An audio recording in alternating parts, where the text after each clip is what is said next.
Hello, I'm Dr. Sanjay Panikar. I'm the founder director of Amrita Homeopathy. We are placed in two locations in Bangalore, at Koromangala and at Marathali. We specialize in hair and skin problems, respiratory problems, allergies, pediatrics, infertility, and liver diseases. As we all know that kidney stones come up when you don't drink enough water.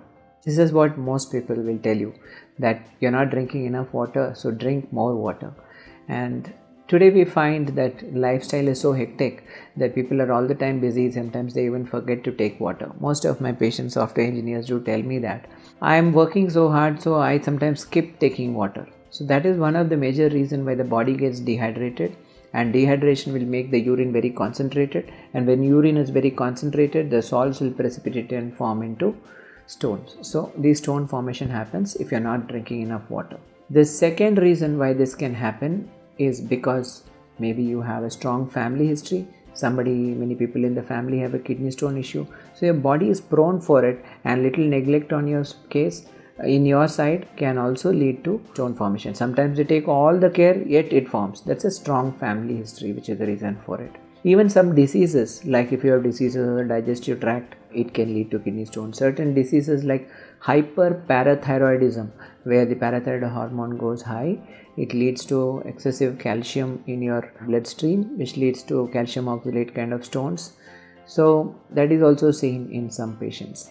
And there are other conditions like wherever excessive alcohol is there, excessive smoking is there, we have found that those patients are found to be having kidney stones. Also patients with thyroid problems where there is excessive cholesterol formation and calcium depletion, we have seen that renal stone is also associated in some of these patients. So these are some of the medical conditions. And even one more major reason why kidney stones may come up may be because you're taking too much of supplements or too much of antibiotics or too much of painkillers. Sometimes this is all metabolized in the liver and then finally eliminated out of the kidneys.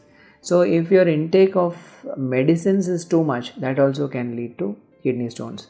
If you're taking too much of bodybuilding supplements and all, that also can cause kidney stones. So these are some things which you should be cautioned about, and you should know what you should take, what you should not take. Usually the symptoms which the patient presents is a pain in the lower back or a pain radiating from the back towards the groin area. So it's a radiating pain, it's a colicky kind of pain or a heavy dull pain in the lower back. Very often the patient calls up and says that he is unable to bear. He may be either rolling in the bed. Once I had a patient who was having severe kind of pain, and the only relief was by holding his abdomen and bending forward. So this is an indication of remedies like Colocynth and Macphos, which definitely does relieve the pain in many cases. Though in some patients we may require more deeper remedies. For example, I had a doctor friend of mine who had severe pain in the middle of the night, and he had to rush to the hospital because he didn't have any medicines with him. In the hospital, they suggested him that he has to undergo a surgery because he has a 12 mm stone, and then usually any stone less than 3 mm it can pass out through the duct, but 12 mm usually does not pass out, and he was advised a surgery. But then since he is familiar with homeopathy, so then he thought that maybe we should wait if I can tolerate the pain. So they gave him painkillers, and the next day we put him on homeopathic medicines. We gave him Hydrangea and Berberis vulgaris, subsequent to which the stone passed out. There are also remedies like Lycopodium staphysagra, which is very, very useful in patients with kidney stones. And we also use remedies like Chimaphila umbellata in patients with kidney stones. It gives very great relief. Pereira breva is used in patients who have pain due to the stone, and they can only pass urine in a certain position. So based on the indications in the case, when we prescribe homeopathic remedies, it becomes easier to treat kidney stones and eradicate those stones. Irrespective of the size of the stone, we can deal with the condition. Small stones easily pass out, bigger stone passes out with a lot of pain. Pain will be there, but that's the only way we can clear it out.